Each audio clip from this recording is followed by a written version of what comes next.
News channel AMS AP news కి స్వాగతం సుస్వాగతం. ఓడిపోయాననే ఈర్ష్యతో వ్యక్తిగత విమర్శలు సరికావు. ఉషశ్రీ చరణ్ మీ ఎదుగుదలకు తోడ్పడిన నాయకులను కార్యకర్తలను ఏ విధంగా ఇబ్బందులు పెట్టారో కళ్యాణదుర్గం ప్రజలను అడిగి తెలుస్తుంది. పెనుకొండ మీ అబ్బజాగిరా అన్నారు కదా మీరు. ఒకే శాఖకు మంత్రి ఎస్ రామచంద్రారెడ్డి 13 శాఖలకు మంత్రివర్యులుగా రాష్ట్రాన్ని అయితేనేమి నియోజకవర్గాన్ని అయితేనేమి ఏ విధంగా అభివృద్ధి చేస్తారో మీ చుట్టుపక్కల మీ నాయకులను కార్యకర్తలను అడగండి, తెలుసుకోవాలనే విజ్ఞప్తి. మీ ప్రభుత్వంలో మీరు చేసిన అభివృద్ధిని చూపించుకోలేక వ్యక్తిగత విమర్శలు చేసుకుంటూ పబ్బం గడుపుతున్నారు.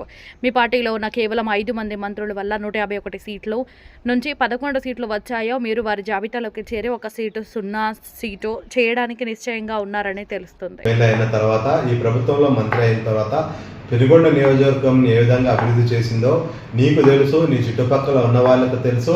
అవసరమైతే ఎక్కడెక్కడ ఏమేమి అభివృద్ధి కార్యక్రమం చేస్తాం, ఎక్కడెక్కడ ఏ రోడ్లు వేసాం, ఎక్కడెక్కడ ఏ బ్రిడ్జ్లు కట్టామో మీకు కనపడకపోతే మేము దగ్గరుండి చూపిస్తాము. అంతేగాని మాకు మీలాగా వ్యక్తిగత విమర్శలు చేయడం రాదు, మా చేత కూడా కాదు. కళ్యాణదుర్గం నియోజకవర్గంలో తమరు ఎమ్మెల్యే గెలిచిన తర్వాత తమరి గెలుపు కోసమైతేనేమి తమరి ఎదుగుదలకు తోడ్పడిన నాయకులను మీరు ఏ విధంగా ఇబ్బంది పెట్టారు, ఏ విధంగా కేజీ రాళ్లతో కొట్టించారో అందరికీ తెలుసు. అదేవిధంగా సవితమ్మ అక్కగారు 2024 ఎలక్షన్లో అయితేనేమి అక్కగారికి ముందు నుంచి తోడ్పడినటువంటి నాయకులకైతేనేమి, కార్యకర్తలకైతేనేమి, యువతకైతేనేమి ఏ విధంగా సహాయపడుతుందో మీకు తెలుసు, మీ చుట్టుపక్కల ఉన్న నాయకులకు తెలుసు. అదేవిధంగా నేను నీతో పాటు ప్రెస్ మీట్లో పక్కన ఉన్నారో వాళ్ళకి ఇంకా అందరికంటే బాగా తెలుసు, అది బాగా గుర్తుపెట్టుకోండి. అదేవిధంగా మనకు 2024లో ప్రజలు మా కోసం ఏమైనా మ్యాండేట్ ఇచ్చినారంటే మనం పెనుగొండ నియోజకవర్గాన్ని పరిశ్రమల కేంద్రంగా, యువతకు శాశ్వత ఉద్యోగాల కేంద్రంగా, రైతులకు అభివృద్ధి కేంద్రంగా తీర్చిదిద్దాలని మ్యాండేట్ ఇచ్చారు. మా సవితమ్మకు కూడా కేవలం పెనుగొండ నియోజకవర్గంలో పరిశ్రమలు తెచ్చి యువతకైతేనేమి, నిరుద్యోగులకైతేనేమి జాబులు తెప్పించాలని కృతనిశ్చయంతో పనిచేస్తున్నారు. అదేవిధంగా మీలాగా వ్యక్తిగత విమర్శలు చేసుకుంటూ టైంపాస్ చేసుకుంటూ ఉండే అంత టైం మేడంకి లేదు. మా మేడం గారు కేవలం అభివృద్ధి మీద అయితేనేమి, రాష్ట్రం మీద తన కేటాయించిన శాఖనైతేనేమి, పెనుగొండ నియోజకవర్గం ఏ విధంగా అభివృద్ధి చెందాలి, వివిధ మండలాల్లో ఏవే పెండింగ్ పనులు ఉన్నాయో అవి చేయడానికే కృతనిశ్చయంతో ఉన్నారు. కానీ కేవలం వ్యక్తిగత విమర్శలు చేసుకుంటూ నీలాగా టైంపాస్ చేసుకునే అంత టైం మేడంకి అయితే లేదు. ఇలా వ్యక్తిగత విమర్శలు చేయడం కూడా మేడం రాదు. మీ పార్టీలో ఉన్న కేవలం 5-6 మంది ఎమ్మెల్యేల వల్ల 151 సీట్లు 11 సీట్లు ఎట్లా అలాగే తెలుసు.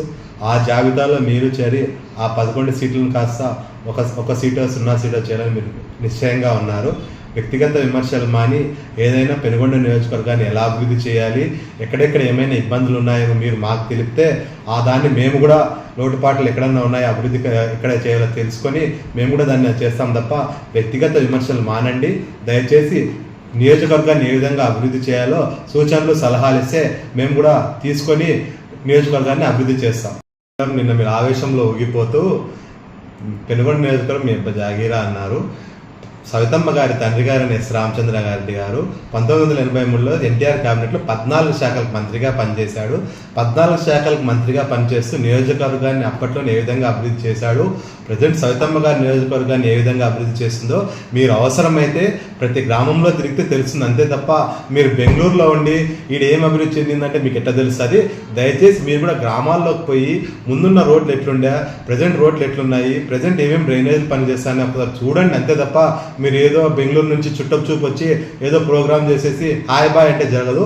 నియోజకవర్గంలో తిరగండి, మీరు ఏదైనా సలహాలు సూచనలు ఉంటే ఇవ్వండి.